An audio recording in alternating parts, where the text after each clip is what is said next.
Ciao amici del bosco, oggi sono a Roma, sentite la confusione? Dai, è bella Roma, a Roma, sei bella, guarda.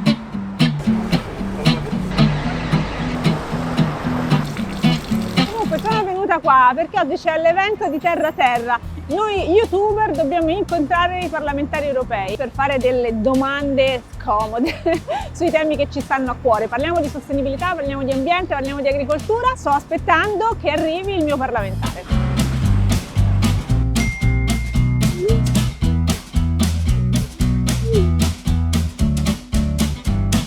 Oh, guarda che non arriva il parlamentare, Ha cambiato programma! Lo vediamo dopo, forse! Allora ci facciamo questa passeggiata. Invece del bosco di Egida vi faccio vedere Roma oggi.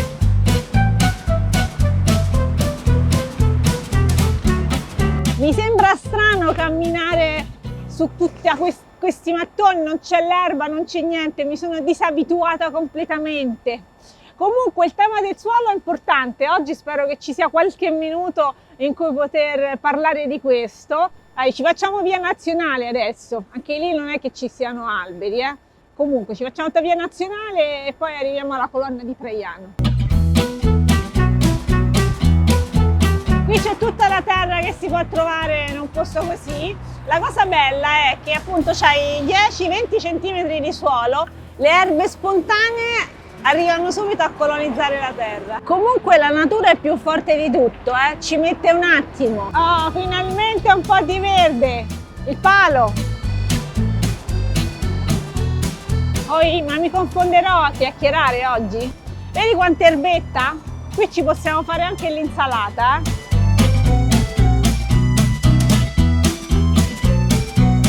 Quella è la colonna di Traiano. Lo sai che la colonna è vuota? Ci puoi salire dentro? Adesso ci spostiamo alla sede del Parlamento Europeo a Roma e io spero tanto che mi facciano parlare della permacultura. L'argomento di questo evento Terra Terra è la sostenibilità e cosa possiamo fare per essere più sostenibili, per avere comportamenti più sostenibili. Io so che la permacultura ha molte risposte, quindi andrò a suggerire di andarsi a studiare un po' di permacultura. Roma è la città dell'acqua, ovunque ci sono i nasoni che sgorgano continuamente, le persone si chiedono come sia possibile, vista la carenza d'acqua, effettivamente forse non ce le avremo più tra un po'.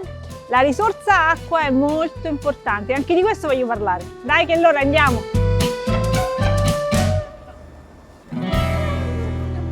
Siamo arrivati, Stanno arrivando tutti!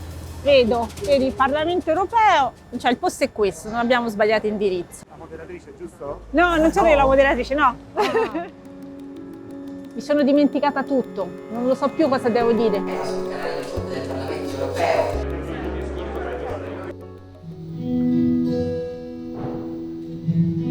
Ciao amici del bosco, avete mai sentito parlare di spreco alimentare? Nel mondo si produce molto più cibo di quanto ne serva.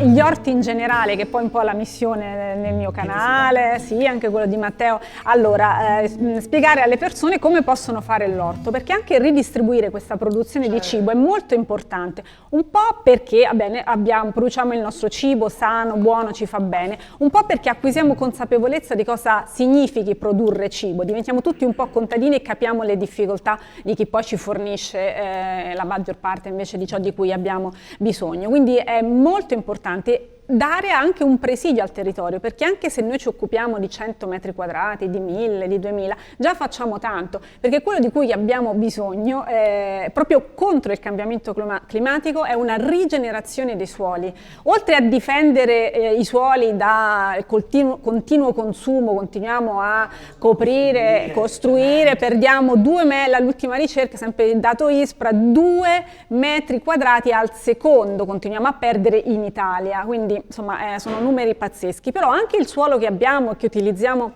per coltivare, lo dobbiamo, deve essere fertile, e noi questa fertilità la stiamo perdendo. I numeri sono pazzeschi, la pianura padana era il luogo più fertile del mondo, ora è quasi un deserto, e così in tanti altri territori italiani, quindi c'è tantissimo da lavorare nel restituire la fertilità, e questo ci dà proprio ci permette di raggiungere 3 obiettivi che sono fondamentali. Il primo è la salute, perché un suolo sano, un suolo ricco, un suolo pieno di tutti quei microrganismi, di tutti quei processi di rigenerazione, è il suolo che ci dà il cibo, che ci nutre bene e quindi ci dà salute, quindi il primo obiettivo fondamentale è quello.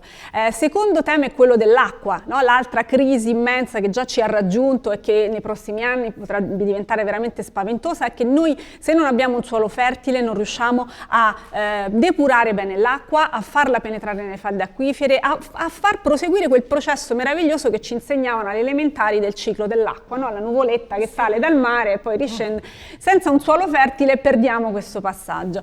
Terza cosa che è ancora più grande, che ci dobbiamo tenere a mente, è che nel suolo si stocca CO2. Il suolo fertile ha materia organica e carbonio, e lì possiamo veramente stoccare tantissima di quella CO2 che abbiamo in atmosfera e ritrovare quell'equilibrio. Quindi bene il lavoro degli alberi, che tra l'altro servono a proteggere a loro volta il suolo, però lasciamo il suolo fertile. Ecco, questo è un messaggio veramente che volevo dare. E alla fine ci sono riuscita a parlare di progettazione in permacultura, la conoscono anche al Parlamento europeo, sarebbe l'ora che iniziassero ad applicarla, no? Abbiamo uno strumento, una cosa che noi raccontiamo nel nostro canale, la permacultura, non so se la conosce.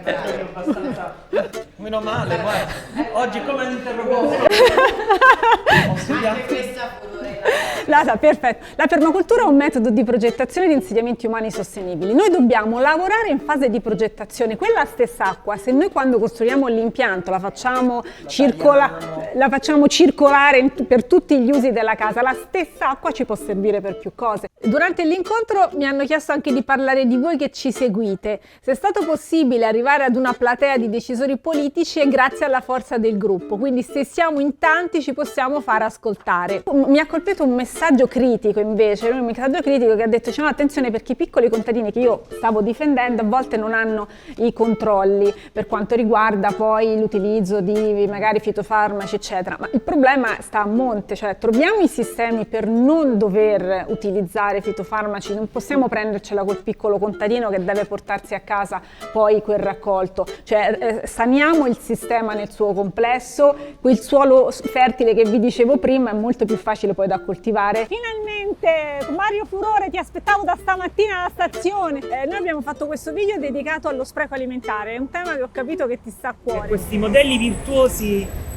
di autoproduzione, stimolare la nascita di orti sia quanto più in linea con gli obiettivi che ci siamo dati a livello europeo. Penso alla strategia Farm to Fork, penso al Green Deal, penso anche alla Climate Law, perché il video è stato molto esplicativo dal punto di vista dei rifiuti alimentari e di quanto incidano poi sul complessivo ammontare dei rifiuti globali. Gli orti possono nascere anche nelle scuole, insegniamo ai bambini a fare l'orto, si è persa questa usanza. Io fortunatamente vengo da una famiglia, come tutta la tradizione pugliese e foggiana, che ha, come dire, una grande tradizione agricola. Quindi tu sai fare l'orto, se c'è bisogno. Sì, se c'è bisogno mi potete chiamare, ma tra l'altro ho anche questa vocazione a livello familiare perché vengo da un territorio come la Toscana, come altri che hanno una grande tradizione a livello agricolo. In Puglia escono cose buonissime, penso alle melanzane, lo so. Il pomodoro, che secondo me è quello in Capitanata, poi è quello che ci contraddistingue di più. Incoraggiamo i piccoli produttori, perché questa è la vera chiave di svolta. Spesso tanti giovani, tanti piccoli produttori si sentono scoraggiati dall'iniziare, perché questi fondi non arrivano, i fondi strutturali vengono gestiti male dalle regioni, se pensiamo poi che non c'è un incoraggiamento anche a livello mediatico, e quindi iniziative come quella di oggi possono essere di grande stimolo per chi vuole approcciarsi per la prima volta. Mario, grazie. Se non ti sei iscritto al Bosco di Ogigia, questo è il momento di farlo. Allora mi iscrivo al Bosco di Ogigia e iscrivetevi anche voi, va? Grazie mille, grazie. Ciao, buon viaggio. Ciao. Grazie per avermi aspettato. Partecipare al progetto Terra Terra con il Parlamento europeo e con YouTube è stato importante. Sono molto contenta che questi temi siano diventati prioritari nell'agenda dei decisori politici. Adesso però è il momento di influenzare queste decisioni, perché questo Green Deal, questo affare verde di cui si parla tanto, deve essere un buon affare per il pianeta Terra e per tutti i suoi abitanti, e non un buon affare per chi magari ci fa i soldi sulle nuove politiche. Aspetto a questo punto i vostri commenti, voglio sapere cosa ne pensate. Ci vediamo al prossimo video, grazie, ciao!